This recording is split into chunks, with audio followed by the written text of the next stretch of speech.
अगर national school of drama में अपने पढ़ने और पढ़ाने के दौर को देखें या उसके साथ एडमिनिस्ट्रेटिव लेवल पर भी उसमें नीति बनाने को लेकर जो आपका जुड़ाव था और अब भी किसी न किसी रूप में रहता ही है, क्या वो मुख्य कारण है कि इतने बड़े संस्थान के होते हुए भी हमारे देश में नाटक एक हलचलों से भरी हुई चीज़ नहीं है? आपने बहुत अच्छा प्रश्न पूछा इरफान साहब। दुर्भाग्य से ये ऐसा ही है, स्थिति ऐसी ही है जैसे आपने बयान की है। और ये स्थिति इसलिए है कि कुछ लॉपसाइडेड डेवलपमेंट हुआ है, जैसे गाड़ी को घोड़े के आगे लगा दिया गया हो। हम पढ़ा तो रहे हैं, हम यूनिवर्सिटीज़ में ड्रामा स्कूल्स इतने ज़्यादा खुलते चले जा रहे हैं, 1 साल का कोर्स, 2 साल का कोर्स, भोपाल वगैरह सब जगह ये हो रहा है। अब बीच में बंद हो गया था, लेकिन FTII में भी ड्रामा का एक कोर्स है जो जहाँ मैं जाता हूँ, पढ़ाता हूँ। IITs में बहुत इंटरेस्ट है थिएटर को लेके, जहाँ मैं विजिटिंग प्रोफेसर हूँ। हैदराबाद यूनिवर्सिटी मैंने बताया आपको, और मेरी अपनी यूनिवर्सिटी पंजाब यूनिवर्सिटी, वहाँ प्रोफेसर एमेरिटस मैं वहाँ से हूँ। तो ये मैं देखता हूँ कि हम उनको ट्रेन कर रहे हैं। 2 चीज़ों की हमारे पास बड़ी कमी है।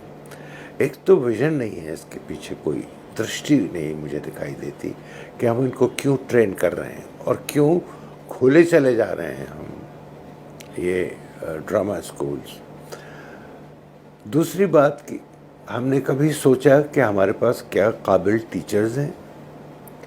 उनका कोई एकेडमिक ऑडिट करके देखा डिपार्टमेंट्स का कि यहाँ क्या पढ़ाया जा रहा है, किस तरह पढ़ाया जा रहा है? हमारे पास टीचर्स की ड्रामा टीचर्स की बहुत सख्त कमी है। बहुत ही कम लोग हैं जो पढ़ा सकते हैं एक्टिंग या वर्ल्ड ड्रामेटिक लिटरेचर या वर्ल्ड ड्रामा। बहुत कम लोग हैं जो अच्छी तरह पढ़ा सकते हैं। और दूसरी बात ये कि पढ़ने के बाद इनके लिए कोई एवेन्यू नहीं है। आपका बच्चा अगर कल आपसे कहे क्या मैं NSD में जाना चाहता हूँ, तो अब तो खैर चीज़ें काफ़ी बदल गई हैं, अब तो कुछ ना कुछ, लेकिन आप उससे पूछेंगे बेटा करोगे क्या? ठीक है 3 साल तुम वहाँ लगाओ, इंजीनियरिंग कॉलेज में लगाओगे, मेडिकल कॉलेज में लगाओगे तो शायद कुछ बन जाओगे, लेकिन वहाँ 3 साल अपने प्राइम यूथ में लगा कर आओगे, बनोगे, करोगे क्या? क्योंकि करने के लिए वाकई हम अपने छात्रों को दोष नहीं दे सकते। हम ये नहीं कह सकते कि आप क्यों फिल्मों में जाते हैं, आप क्यों सीरियल्स करते हैं, इसके लिए तो आप ट्रेन नहीं हुए हैं। हम उन्हें रोक नहीं सकते, क्योंकि जीविका उनको इसी से मिलती है। और जीविका का जो साधन है, जब तक फिल्म और टेलीविज़न रहेगा तब तक ये सब होता रहेगा और रंगमंच सफ़र करेगा। क्योंकि प्रोफेशनल रंगमंच, प्रोफेशनल थिएटर हिंदी बेल्ट में तो बिल्कुल ही नहीं है, हिंदी उर्दू बेल्ट में तो बिल्कुल ही नहीं है।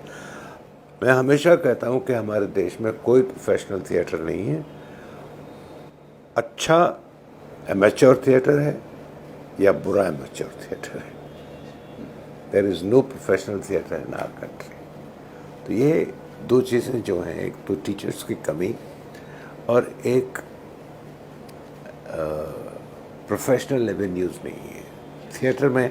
अगर हम उसको लड़के से एक गारंटी लेते हैं कि तुम इस बॉन्ड पर साइन करो कि तुम 5 साल कम से कम अपने रीजन में जाके थिएटर में काम करोगे, तो उसके पास अभी तो कोई साधन ही नहीं है। वो साधन उपलब्ध कराए जाएं, ये मैं समझता हूँ समाज की, सरकार की, प्राइवेट सेक्टर की जिम्मेदारी है। और उनको उनकी शर्त पर, जैसे कलाकार को ट्रीट करते हैं हम, उनको उनकी शर्त पर, वो लड़का कहाँ जाकर थिएटर बनाना चाहता है, उसके मन में एक थिएटर है, कहाँ जाकर बनाना चाहता है, कैसा बनाना चाहता है, कैसे वो अपने लोगों को अपने एक्टर्स को ट्रेन करेगा, कैसे टेक्नीशियंस बनाएगा, ये सारी चीज़ उसके पास है, तो उसको पूरा सपोर्ट दिया।